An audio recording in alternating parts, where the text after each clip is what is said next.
नमस्कार सुप्रिय बंधु आमी शुभ्र और आपनारा देखছেন পিপুস বোটানি। আমি আজকে আপনাদের দেখাবো পাতিলেবু গাছের ডাল থেকে যে চারাগুলো করেছিলাম আজ থেকে 4 মাস আগে, সেই কাটিংগুলোই আমি আজকে দেখাবো। দেখুন কত সুন্দর হয়েছে এই চারাটি।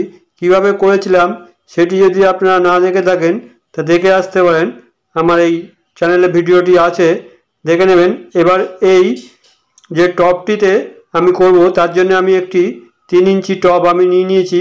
এই গাছটিতেই আজকে আমি এই চারাটি রোপণ করব এবং তার জন্য যে এরকম মাটি আমি নিয়েছি, মাটিতে আমি খুব বেশি এখন খাবার দেব না, কারণ এখন যেহেতু চারা গাছ খুব বেশি রাসায়নিক সার এখানে নিতে পারবে না। তার জন্য আমি এখানে কিছু জৈব সার দিয়েই আমি এই মাটিটি তৈরি করে নেব, দিয়ে আমি এই গাছটিকে প্রতিস্থাপন করব।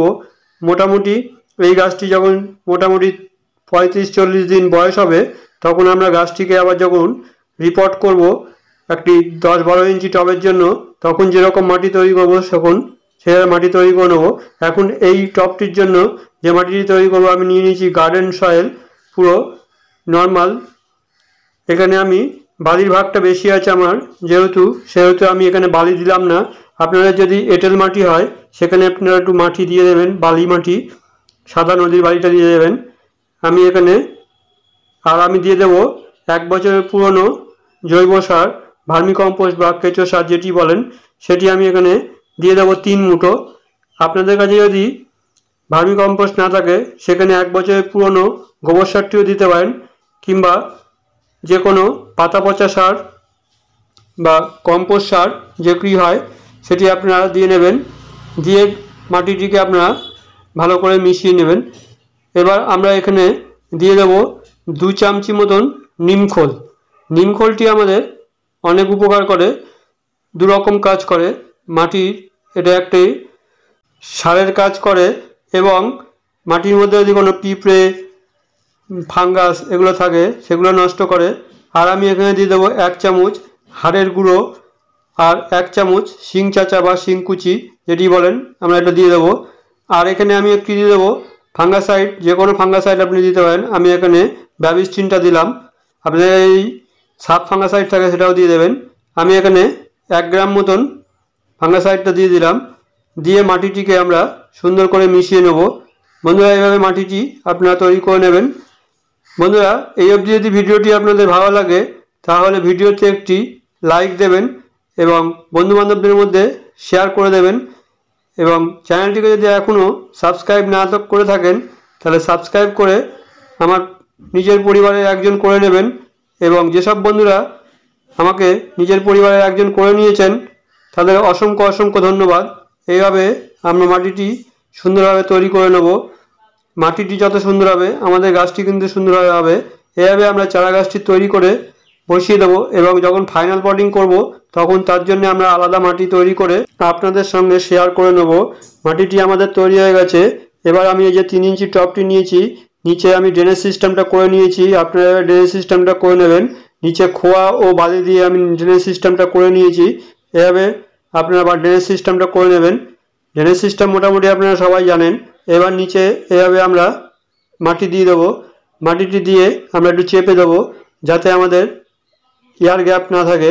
এয়ার গ্যাপ থাকলে আমাদের এখান থেকে এয়ার ফাঙ্গাস লেগে যেতে পারে, সেই জন্য আমরা মাটিটিকে ভালো করে চেপে চেপে চারপাশ দিয়ে বসিয়ে দেবো। এবার বন্ধুরা আপনারা মাটিটি ভালো করে চেপে নেবেন। এবার চেপে নেওয়ার পরে এবার এই যে গাছটিকে আমরা বের করে নেব টবটি থেকে। এভাবে আপনারা সুন্দর করে, যাতে গাছে কোনো আঘাত না লাগে সেজন্য আমরা ভালোভাবে আস্তে আস্তে এইভাবে এটিকে আমরা বের করে নেব।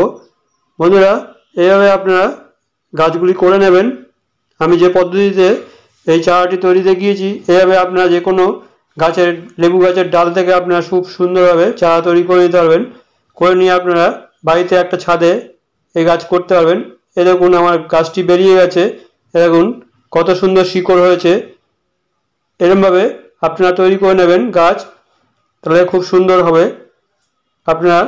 আপনাদের ছাদ বাগানও এইভাবে খুব সুন্দরভাবে একটি লেবু গাছ তৈরি করে নিতে পারবেন। এবার এইভাবে নিয়ে আমরা গোড়ায় মাটিটি দিয়ে দেবো, ভালোভাবে মাটি চারপাশ দিয়ে বসিয়ে দেবো। এইভাবে আপনারা মাটিটি দিয়ে ভালো করে চারপাশটা একটু চেপে চেপে মাটিটি বসিয়ে দেবেন। এভাবে বন্ধুরা গাছটি আপনারা প্রতিস্থাপন করে নেবেন। বন্ধুরা এই অবধি যদি ভিডিওটি ভালো লাগে তাহলে ভিডিওতে একটি লাইক ও চ্যানেলটিকে যদি এখনও সাবস্ক্রাইব না করে থাকেন তাহলে সাবস্ক্রাইব করে আমার পাশে থাকবেন, এবং যেসব বন্ধুরা চ্যানেলটিকে সাবস্ক্রাইব করেছেন তাদের অসংখ্য অসংখ্য ধন্যবাদ। এভাবে মাটিটি আমরা দিয়ে চেপে দিলাম, দিয়ে এইবার আমরা এই গাছটিকে জল দেব। তার জন্যে জলটি আমি অন্যান্য গাছের ক্ষেত্রে যেভাবে দিই সেভাবেই দেবো এই গাছটিতেও।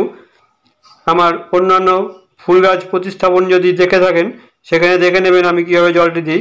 এই পদ্ধতিতে জলটি দিলে আমাদের গাছের খুবই উপকার হয়। এই যে আমি যে রুট হরমোনটি এখানে আমি নিয়ে নেব, হাফ চামচ মতন রুট হরমোন নিয়ে নেব, দিয়ে আমরা এটা গুলে নেব। আর এর সাথে আমরা একটু দিয়ে দেবো যে ব্যাবিস্টিন বা ছত্রাকনাশক ফাঙ্গাসনাশক যেটি হয় সেটি আমরা এখানে মোটামুটি হাফ চামচ দিয়ে দেবো। এখানে জল খুব সামান্য নিয়ে গুলতে হবে, একবারে বেশি জলে গুললে কিন্তু এটি গুলতে চাইবে না, আমাদের রুট হরমোনটি কিন্তু গুলতে চাইবে না। সেজন্য খুব অল্প পরিমাণ জল নিয়ে আগে এটিকে ভালো করে গুলে নিতে হবে, তারপরে আমরা বেশি পরিমাণে জল মিশাতে পারবো। এতে আমাদের গাছের রুটের যদি কোনো সমস্যা থাকে রুট খুব ভালোভাবে হবে। এবার আমাদের দেখেন হয়ে গেছে গোলাটা। এবার এর মধ্যে আমরা জল দিয়ে দেবো, জল দিয়ে গাছের গোড়ায় আমরা গুলে গাছের গোড়ায় দিয়ে দেবো জলটি। জল দিয়ে আমরা এবার এই গাছটিকে রেখে দেবো 3-4 দিন একটু ছায়াযুক্ত জায়গায়, যেখানে সরাসরি সূর্যের আলো পড়ে না এরকম জায়গায় রেখে দেবো। তারপরে 4-5 দিন পরে আমরা গাছটিকে পুরো ফুল সানলাইটে বের করে দেবো। এবার গাছটি যখন সেট হয়ে যাবে 10-12 দিন পরে আমরা এখানে খোল পচা জলটি যেটি আমাদের হয় সেটি আমরা এখানে দিয়ে দেব, এবং 10 দিন পরে যখন পরের থেকে আমরা মোটামুটি 7 দিন পর পর এখানে আমরা খোল পচা জলটি দিতে থাকবো। এবং গাছটি যখন আমরা বড় হয়ে যাবে মোটামুটি 1.5-2 মাস পরে আমরা যখন ফাইনাল পটিং করব তখন গাছটির জন্য আবার নতুন করে মাটি তৈরি করে আমরা ফাইনাল পটিং করব। তা বন্ধুরা আজকের ভিডিওটি এই অবধি, আবার পরের ভিডিও দেখা হবে। নমস্কার।